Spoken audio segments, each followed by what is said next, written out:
क्या हाल है बच्चा पार्टी? कैसी चल रही है आपकी आईटी एडवांस की तैयारी? देखो बेटा, मुझे पक्का विश्वास है कि तुम्हारा फंडामेंटल अब तक बहुत स्ट्रांग हो चुका होगा और तुम्हारे अपने कॉन्सेप्ट्स कंप्लीटली अच्छी तरीके से क्लियर हो गए होंगे और आपका एम आईटी एडवांस में अंडर 1000 रैंक लाने का तो है ही है। तो बेटा इतना ध्यान रखो कि अगर तुम्हारा एम सचमुच में आईटी एडवांस में 1000 रैंक लाने का है तो फिजिक्स में तुमको 2 किताबें करनी ही करनी है। पहली किताब है आईई ईरोडॉप की। अब इसके बारे में मैं क्या ही कहूँ, आपके टीचर्स, आपके कोलीग्स, आपके सीनियर्स इसके बारे में बहुत सारी कहानियाँ बता चुके होंगे, है ना। फिर भी हम लोग लॉजिकली ये समझने की कोशिश करते हैं कि इस बुक को आखिर हम क्यों करें।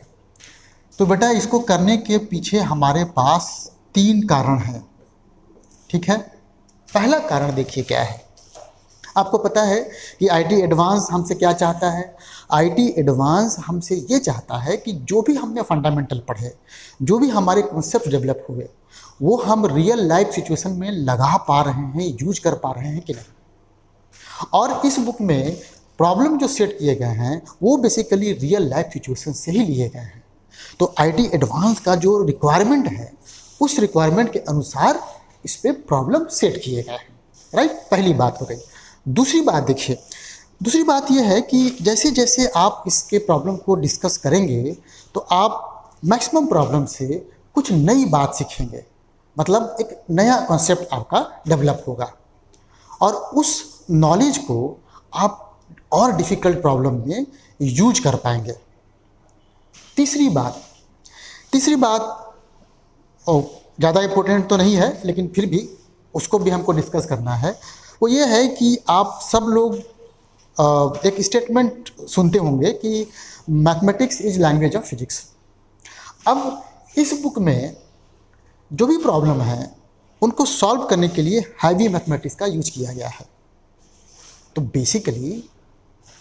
बेसिकली फिजिक्स को हम मैथमेटिकल लैंग्वेज में कैसे समझेंगे, कैसे अप्रोच करेंगे, कैसे सॉल्व करेंगे, ये सारी ट्रेनिंग हमको यहाँ से मिल जाएगी।